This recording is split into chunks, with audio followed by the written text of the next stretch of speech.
أعوذ بالله من الشيطان الرجيم بسم الله الرحمن الرحيم. Allah said about His ability to return us back to life perfectly on the day of resurrection, yes, we are able to fashion in perfect order the very tips of His fingers.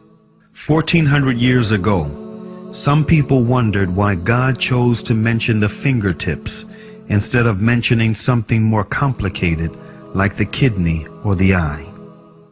Today, science proved that this part of the body is one of the most complicated parts because it is carrying a unique fingerprint. Go back 1400 years ago and ask anyone, how could you distinguish between one person and the other? To point out to the individuality of each person in the Day of Judgment. It is logical to speak about the features, the face, like I used to say, a birthmark like Gorbachev's, something that make the individual unique and distinct from others. Why is it that out of all the apparent features of the human being, the Quran chose, in the context of specifying the individuality of each person in the Day of Judgment, the fingertip? It's common knowledge. No two fingerprints are identical, even in identical twins. And for those who might say, how a DNA? I say, all right, if you have watched OJ trial, you know that sophisticated as it may be, it is not as definitive as still the simple fingerprint. Almighty Allah said 1400 years ago about mountains, "Have we not made the earth as a wide expanse and the mountains as stakes?"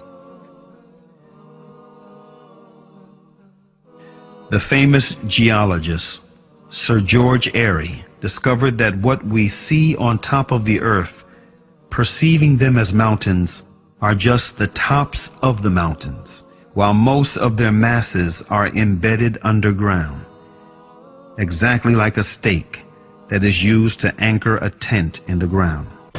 Surah 79, Ayah 32 states, also in the context of creation, "And the mountains hath he firmly fixed." Similar mention of mountains is found in several other surahs. It is permissible to interpret this to imply that mountains are rooted and that modern geophysics has established deep crustal roots for the axial parts of mountain systems at converging plate boundaries. We need research into the history of early Middle Eastern oral traditions to know whether, in fact, such historical events have been reported. If there is no such record, it strengthens the belief that God transmitted through Muhammad bits of his knowledge that we have only discovered for ourselves in recent time. Allah God Almighty said in the Quran, "It is He who created the night and the day, and the sun and the moon. They swim along, each in an orbit." The orbital movement of the two celestial bodies is confirmed by the data of modern science, and it is inconceivable that a man living in the 7th century AD, however knowledgeable he might have been in his day, could have imagined them. These facts communicated in the Quran have been discovered by astronomical observations in our age. According to the calculations of experts on astronomy, the Sun is travelling at the enormous speed of 720,000 kilometers an hour in the direction of the star Vega, in a particular orbit called the solar apex. This means that the Sun travels roughly 17,280,000 kilometers a day. Actually, I'm very much impressed by finding true astronomical facts in Quran. Allah said in the Quran, "Whoever Allah guides, He opens his heart for Islam, and whoever He lets go astray, He makes his chest constrain as if he is ascending gradually in the sky." 14 centuries ago, who could have known that as a man ascends gradually in the sky, oxygen decreases, leading to the feeling of chest tightness. These must be the words of the Creator, Allah.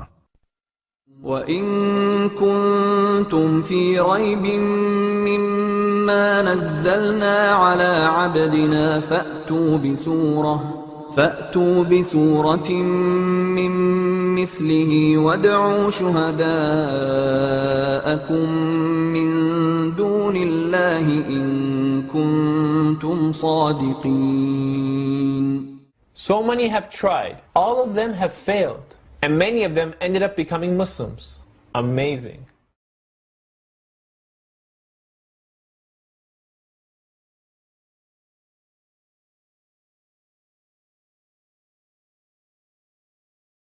After examining the Holy Scriptures in the light of modern science, Dr. Maurice Bucaille, a famous French scientist, mentioned the following statement in his book, The Bible, the Quran, and Science. I could not find a single error in the Quran. I had to stop and ask myself, if a man was the author of the Quran, how could he have written facts in the 7th century that today are shown to be in keeping with modern scientific knowledge? إِنَّ الَّذِينَ كَفَرُوا بِالذِّكْرِ لَمَّا جَاءَهُمْ وَإِنَّهُ لَكِتَابٌ عَزِيزٌ لا يأتيه الباطل من بين يديه ولا من خلفه تنزيل من حكيم حميد أفلا يتدبرون القرآن ولو كان من عند غير الله لوجدوا فيه اختلافا كثيرا.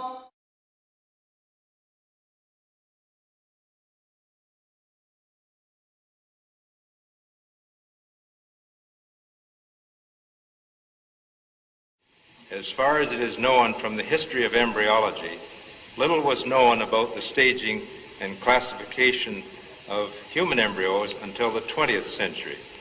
For this reason, the descriptions of the human embryo in the Quran cannot be based on scientific knowledge in the 7th century.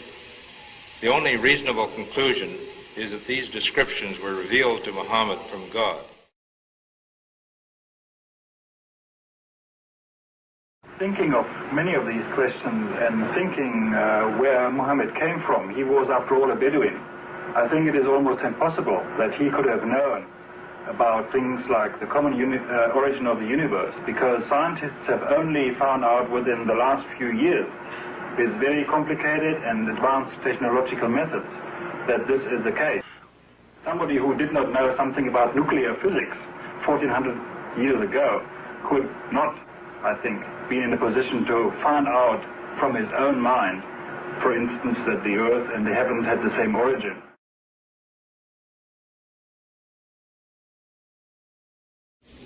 Progress in botany at the time of the Prophet was in no country advanced enough for it to be established as a rule that plants have both male and female parts.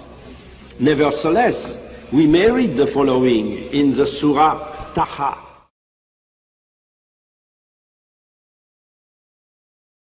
والله خلق كل دابة من ماء فمنهم من يمشي على بطنه ومنهم من يمشي على رجلين ومنهم من يمشي على أربع يخلق الله ما يشاء إن الله على كل شيء قدير.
In view of the state of knowledge in Prophet Muhammad's day, it is inconceivable that many of the statements in the Quran which are connected with science could have been the work of a man. It is therefore perfectly legitimate not only to regard the Quran as the expression of a revelation, but also to award it a very special place on account of the guarantee of authenticity it provides and the presence in it of reflections which, when studied today, appear as a challenge to human explanation.